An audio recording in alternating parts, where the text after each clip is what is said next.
بسم الله الرحمن الرحيم الحمد لله والصلاة والسلام على رسول الله وعلى آله وأصحابه أجمعين أما بعد ناظرین کرام السلام علیکم ورحمۃ اللہ وبرکاتہ۔ شرح الادب المفرد کے عنوان سے اس پروگرام کے ہمراہ ہم آپ کی خدمت میں حاضر ہیں۔ آج کی اس ملاقات میں ہم آغاز کر رہے ہیں اپنی گفتگو کا امام بخاری رحمہ اللہ کی کتاب الادب المفرد میں یہ باب کہ جس کا نمبر ہے 122 اور جس کا عنوان قائم فرمایا ہے امام بخاری رحمہ اللہ نے باب الدال علی الخیر، یعنی وہ انسان جو کہ کسی دوسرے کو بھلائی کا کوئی راستہ بتاتا ہو۔ یعنی ناظرین، ہمیں اس باب کے حوالے سے اور جو کچھ یہاں تذکرہ کیا گیا ہے اس کے تناظر میں یہ بات ذہن نشین رکھنی چاہیے کہ اللہ عز و جل کی طرف سے اپنے بندوں پر یہ کس قدر احسان عظیم ہے کہ بسا اوقات کوئی ایک اچھا کام، کوئی ایک عمل صالح، کوئی ایک کار خیر، لیکن اس ایک اچھے کام کی وجہ سے نہ صرف یہ کہ اس ایک انسان کو کہ جس نے وہ کام انجام دیا ہے، بلکہ بہت سے افراد کو اللہ سبحانہ و تعالی کی جانب سے خیر و برکت سے اور عظیم اجر و ثواب سے نوازا جاتا ہے کہ وہ کام ہے فقط ایک، لیکن اس ایک کام کی وجہ سے بہت سے افراد کو اجر و ثواب سے نوازا گیا ہے۔ مثلا یہ کہ وہ شخص جس نے وہ کام انجام دیا ہے اس کے لیے اجر و ثواب، اور مزید یہ کہ جس کسی نے اسے اس کام کی طرف متوجہ کیا ہے، ترغیب دی ہے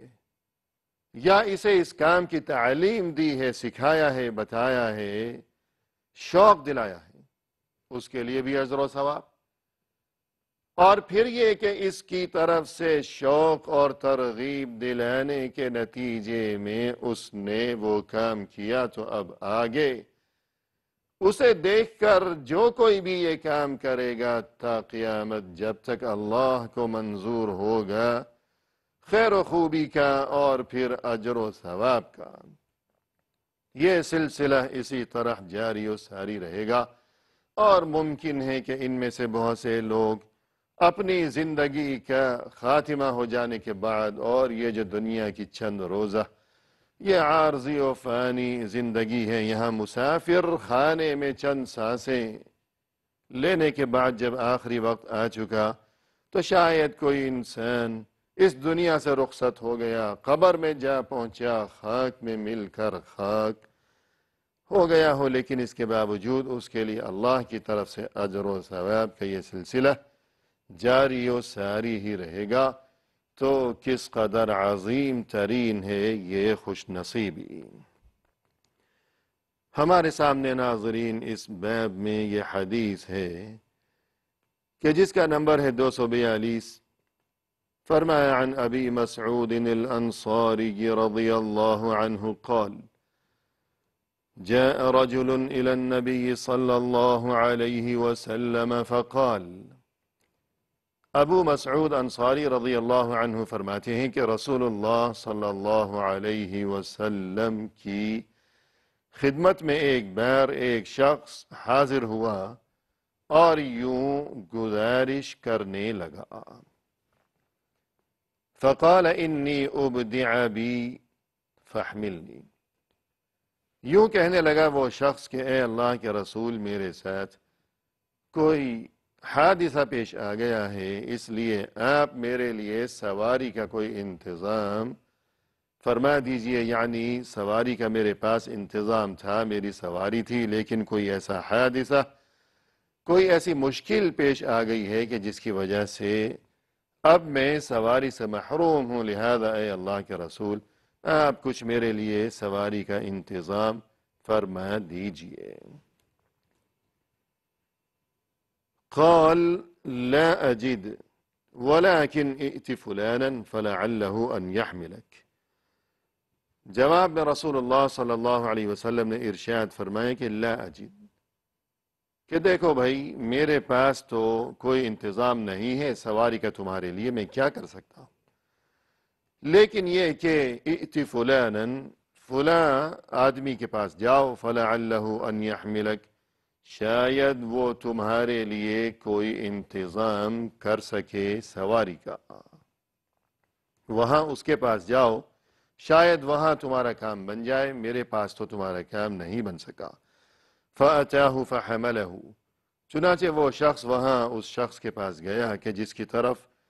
اسے رسول اللہ صلی اللہ علیہ وسلم نے روانہ فرمایا تھا، اور اس شخص کے پاس جا کر اس نے اپنی ضرورت بیان کی کہ سواری کا انتظام فرما دیجئے میرے لیے، اور اس شخص نے واقعی اس کے لیے سواری کا انتظام کر دیا۔ فَأَتَى النَّبِيَّ صلی اللہ علیہ وسلم فَأَخْبَرَهُ فَقَالَ، تب وہ شخص واپس رسول اللہ صلی اللہ علیہ وسلم کی خدمت میں حاضر ہوا اور آ کر خبر دی کہ اے اللہ کے رسول، آپ نے مجھے جس کے پاس بھیجا تھا اس نے میرے لیے انتظام کر دیا ہے سواری کا۔ چنانچہ جب اس نے آ کر یہ خوشی کی خبر سنائی تو آپ صلی اللہ علیہ وسلم نے اس موقع پر یہ ارشاد فرمایا، من دل علی خیر فلہ مثل اجر فاعلہ، جو کوئی کسی کو کوئی اچھا کام بتائے گا تو اس کے لیے بھی وہی اجر و ثواب ہوگا اللہ کے ہاں جو کہ وہ اچھا کام انجام دینے والے انسان کے لیے ہے۔ یعنی ایک انسان نے دوسرے کو کسی اچھے کام کی طرف متوجہ کیا ہے، اسے سکھایا ہے، بتایا ہے، تعلیم دی ہے، اور اس نے وہ کام کر لیا، اس کی طرف سے بتانے کے نتیجے میں وہ کام اس نے کر لیا۔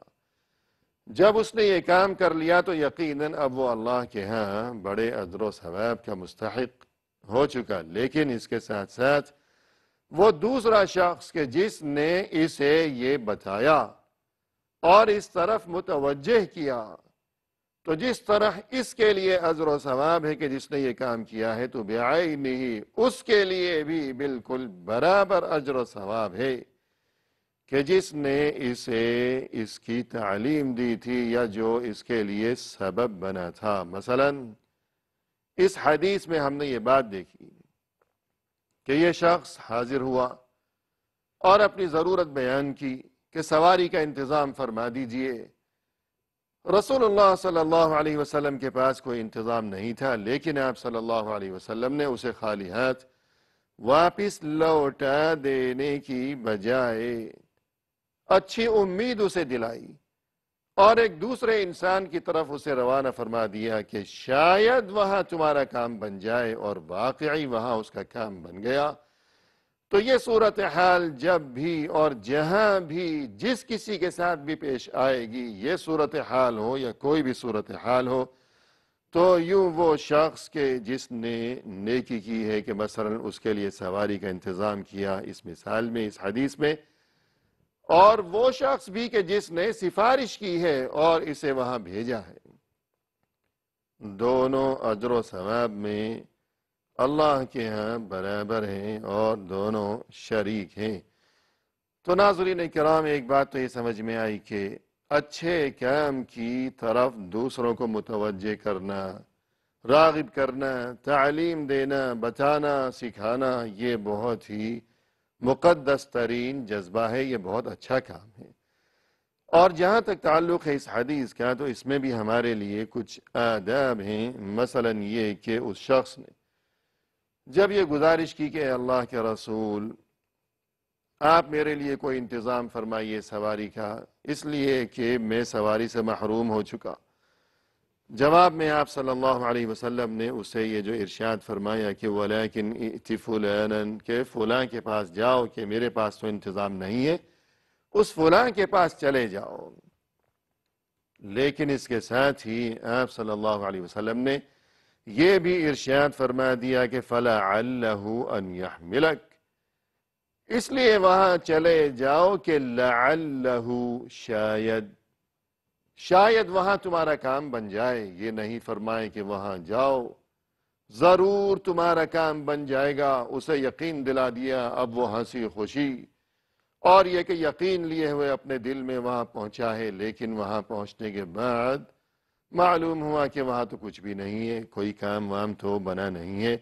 تو یوں اسے زیادہ صدمہ ہوگا اس محرومی کی وجہ سے کہ وہ محرومی جو یقین کے بعد آتی ہو تو اس محرومی کی وجہ سے انسان کو زیادہ صدمہ ہوا کرتا ہے۔ لہذا اس میں ہمارے لیے یہ بڑا ادب پوشیدہ ہے کہ آپ نے یہ نہیں فرمایا اس موقع پر اسے مخاطب کرتے ہوئے کہ جاؤ وہاں ضرور تمہارا کام بن جائے گا، ضرور نہیں فرمایا، بلکہ فرمایا کہ لعلہ، شاید، امید ہے، ہو سکتا ہے کہ وہاں تمہارا کام بن جائے۔ تو یوں یہ صیغہ اور یہ انداز اختیار کرنے کا نتیجہ یہ ہوگا کہ جب یہ وہاں پہنچے گا اگر کام بن گیا تو بڑی اچھی بات ہے، لیکن اگر خدا نخواستہ اس کا کام نہیں بھی بنا تو اتنا زیادہ اسے صدمہ نہیں ہوگا، اس لیے کہ یقین تو دلایا نہیں تھا، محض ہلکی سی ایک امید ہی تو دلائی گئی تھی۔ ایک تو یہ ادب ہمارے لیے پوشیدہ ہے اس حدیث میں، اور مزید ایک ادب یہ کہ وہ شخص جب وہاں پہنچا اور وہاں اس کا کام بن گیا، اس کے لیے سواری کا انتظام ہو گیا، تو ایسی بات نہیں کہ اب اس شخص نے بے مروتی دکھائی ہو، بے حسی کا مظاہرہ کرتے ہوئے وہاں سے بس سواری پکڑی اور یہ جا وہ جا چلتا بنا، ایسا نہیں کیا، بلکہ سواری کا انتظام ہو جانے کے بعد سواری سمیت واپس لوٹا، رسول اللہ صلی اللہ علیہ وسلم کو خبر دی، مطلع کیا کہ دیکھ لیجئے اے اللہ کے رسول صلی اللہ علیہ وسلم، خوشی کا موقع ہے کہ آپ نے جس کسی کی طرف مجھے روانہ فرمایا تھا امید دلاتے ہوئے کہ وہاں شاید تمہارا کام بن جائے، تو دیکھ لیجئے واقعی وہاں میرا کام بن گیا، آپ کا اندازہ درست ثابت ہوا، آپ نے جو مجھے وہاں روانہ فرمایا تو یہ کام میرے لیے بڑا ہی مبارک ثابت ہوا۔ تو یوں وہ شخص جو دوسرے کے لیے کوئی اچھی شفاعت، کوئی اچھی سفارش کرے اور اس دوسرے کا کام بن گیا، تو ادب کا تقاضا یہ ہے کہ وہ شخص جس کا کام بن گیا اسے چاہیے کہ جس نے سفارش کی ہے اسے مطلع کرے، اسے آگاہ کرے، تاکہ اس کا دل بھی خوش ہو جائے، کیونکہ کسی کا دل خوش کر دینا یہ چیز اپنی جگہ ناظرین کرام بہت ہی بڑی نیکی ہے، اور اللہ عز و جل کا قرب حاصل کرنے کا یہ چیز بھی بہت ہی بڑا ذریعہ اور اہم ترین وسیلہ ہے۔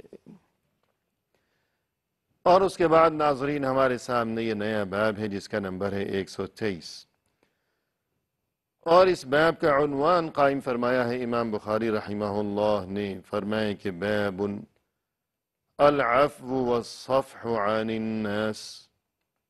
یعنی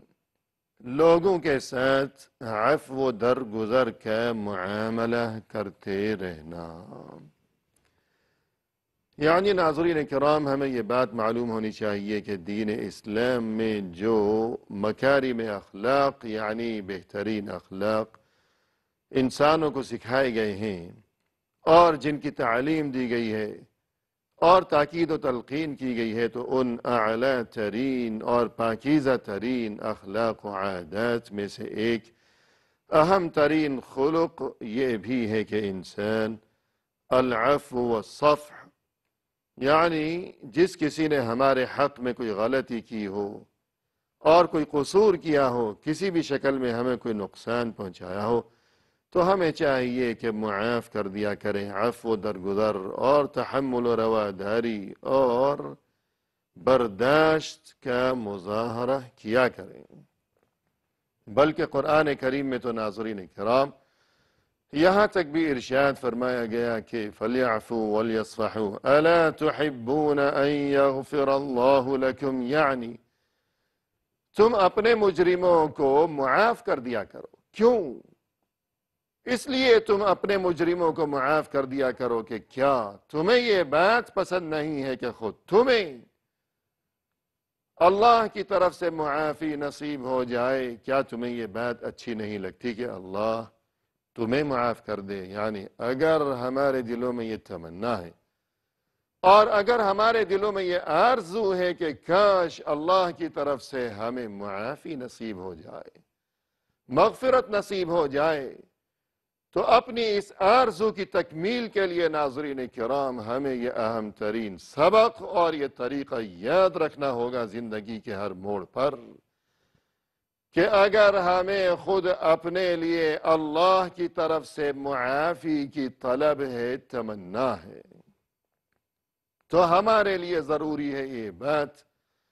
کہ ہم خود بھی دوسروں کو ہمیشہ معافی کر دیا کریں، اور یہ کہ جس طرح قرآن کریم میں اللہ سبحانہ وتعالی کی طرف سے اپنے خاص اہل ایمان اور محبوب و مقرب ترین بندوں کی جو خاص اور اہم ترین صفات بیان کی گئی ہیں قرآن کریم میں، تو انہیں صفات کے ضمن میں ایک صفت یہ بھی بیان کی گئی کہ وَالْكَاظِمِينَ الْغَيْظَ وَالْعَافِينَ عَنِ النَّاسِ، یعنی یہ جو ہمارے خاص محبوب بندے ہیں، مقرب ترین بندے ہیں، ان کی ایک خاص علامت یہ بھی ہے کہ یہ اپنے غصے کو دبا لیا کرتے ہیں، کہ قدرت کے باوجود یہ اپنے غصے کو نافذ نہیں کرتے، کہ ہمیشہ موقع بے موقع اٹھتے بیٹھتے انسان بس ہمیشہ ہی آگ بگولا بنا رہے اور غصہ ہی دکھایا کرے، تو ایمان والوں کی یہ شان نہیں ہے، بلکہ ایمان والے قدرت کے باوجود غصے کو دبا لیا کرتے ہیں، اور یہ کہ والعافین عن الناس، دوسروں کو معاف کر دیا کرتے ہیں، واللہ یحب المحسنین، اور یہ لوگ کہ جن کا یہ طریقہ ہے اور جن کا یہ شیوہ و شعار ہے اور جن کا یہ نصب العین ہے کہ یہ دوسروں کو معاف کر دیا کرتے ہیں اور انتقام کے چکر میں نہیں پڑتے، قدرت کے باوجود درگزر سے کام لیا کرتے ہیں، تو یہ اس قدر عمدہ ترین کام اور عظیم ترین یہ عمل انجام دینے والے، ان کے لیے بڑی خوشخبری ہے کہ واللہ یحب المحسنین، اللہ تو ان سے محبت فرماتا ہے۔ تو ناظرین کرام، جس کسی انسان کے بارے میں اللہ عز و جل، وہ احکم الحاکمین، وہ بادشاہوں کا بادشاہ کہ جس کے قبضے میں یہ تمام زمین و آسمان ہیں، کہ جس کے بارے میں وہ بادشاہوں کا بادشاہ، وہ اللہ عز و جل خود یہ ارشاد فرمائے کہ میں اس فلاں سے محبت کرتا ہوں، تو اس سے بڑھ کر اور خوش نصیبی کیا ہوگی، اور ایسے انسان سے بڑھ کر عظمتوں اور رفعتوں والا انسان اور کون ہوگا؟ ناظرین کرام، آج کی اس ملاقات میں ہم اسی پر اکتفا کرتے ہیں، انشاءاللہ اس گفتگو کو مزید آگے بڑھانے کی غرض سے جلد ہی آئندہ ملاقات کے موقع پر ہم آپ کی خدمت میں دوبارہ حاضر ہوں گے۔ وآخر دعوانا ان الحمد للہ رب العالمین۔